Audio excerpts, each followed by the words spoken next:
colonel, vous avez dit hier que lorsque vous avez quitté le stade pour revenir au camp Alpha Yaya, vous n'êtes plus ressorti. Vous êtes resté là-bas. Ces jours, il y a eu des violences atroces sur la route de Prince. Il y a eu des tirs. Il y a eu les boutiques qui ont été pillées. Avec la permission du président, permettez-moi de vous lire quelques extraits des PV d'audition des victimes. Je commence par M. Tcherno, plutôt Tcherno Sadousso. Il dit ceci. J'étais assis devant mon magasin de vente pour la surveillance. Peu après, un groupe de militaires en provenance du camp Alpha Yaya Diallo est venu s'attaquer à nous en voulant défoncer nos magasins. Nous avons aussitôt réagi. Pendant qu'on ripostait, un second plus important des militaires est arrivé en renfort à bord de pick-up. Ils se sont mis à tirer des rafales dans toutes les directions. C'est le premier PV. J'ai choisi 3. Le second PV, c'est l'audition de Mme Mariama Kesso-Ba. Elle dit ceci. Aux environs de 14 heures, contre toute attente, un premier groupe de personnes en kaki, ayant sur leur tête un chiffon rouge, sans chemise, munis de flèches, est venu pour insulter grossièrement.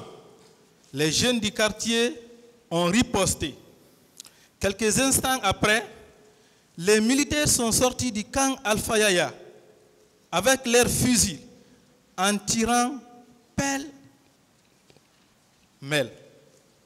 Je vais d'ailleurs épargner le tribunal de la lecture du 3e PV parce que c'est dans les mêmes conditions.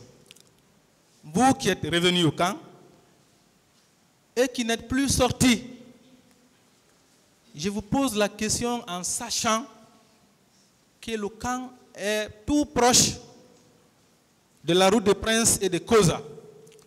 Est-ce que vous avez entendu ces tirs? Non.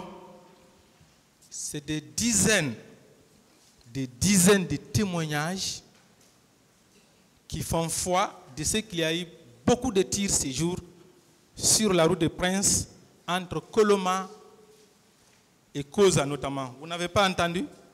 Non. D'accord. Alors, et les mouvements des militaires qui sortaient, qui rentraient, vous n'avez pas constaté? Les militaires sortir et rentrer dans le camp, vous n'avez pas constaté ça non plus?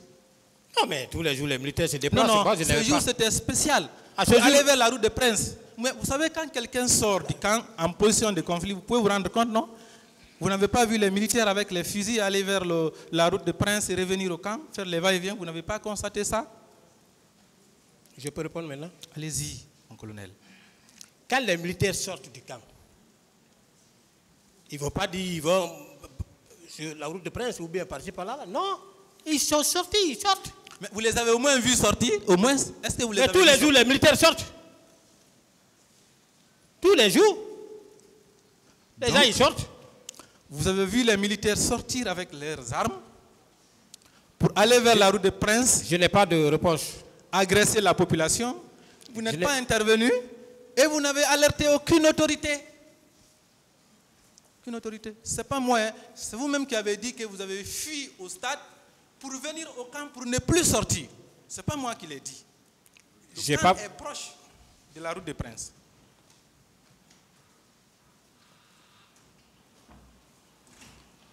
Où est la question? Mais c'est ça la question. Je n'ai pas compris la question. Alors, vous avez vu les militaires aller vers la route de Prince avec les armes en main. Vous n'avez alerté aucune autorité. Pourquoi? Je n'ai vu aucun militaire aller vers la route de Prince armé. Et les miliciens qui sortaient? Je n'ai jamais vu. Les flèches, tout ça, vous n'avez pas vu? Depuis que je suis dans l'armée, je n'ai jamais vu un milicien. Non. Vous pouvez vérifier. Moi, tout ce que j'ai dit de vérifier. Je n'ai jamais vu un milicien. Non? Vous êtes procureur. C'est vrai que vous parlez beaucoup là-bas au niveau des accusés, des preuves tangibles. Mais est-ce que vous savez aussi que le tribunal est aussi l'autel de la raison, le raisonnable? Raisonnablement, mon colonel, raisonnablement. On peut être à la base de votre service, raisonnablement, et ne pas entendre les tirs au niveau de la rue des Princes? C'est la question. Raisonnablement. Je peux parler maintenant? Allez-y. Je n'ai pas entendu de tir. Vous savez, dans tout ça, tout ce que vous êtes en train de lire là, vous savez pourquoi je suis à l'aise? Allez-y. Allez-y, je vous écoute. Je suis très à l'aise. Parce que dans toutes les lectures que vous avez eu à faire, les lectures que les autres ont eu à faire, personne n'a cité expressément Colonel Blaise qui était en train de faire ceci, qui était en train de faire cela. Personne. Mon colonel, Voilà. Est-ce que vous savez que je suis dans le cadre de la non-assistance à personne en danger? Je suis dans ce cadre.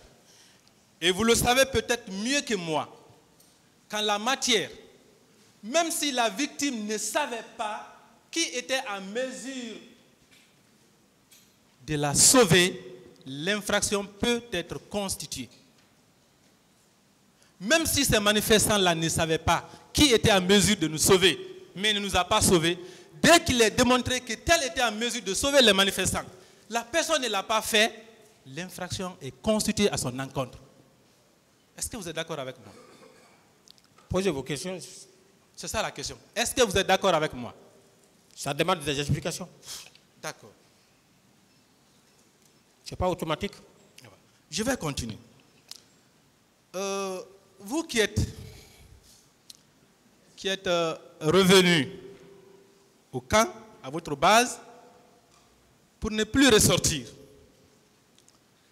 vous allez me donner quelques explications, parce qu'il y a suffisamment de sources selon lesquelles de nombreux manifestants ont été arrêtés et envoyés séjour à la base du service anti-drogue au camp Alpha Yaya.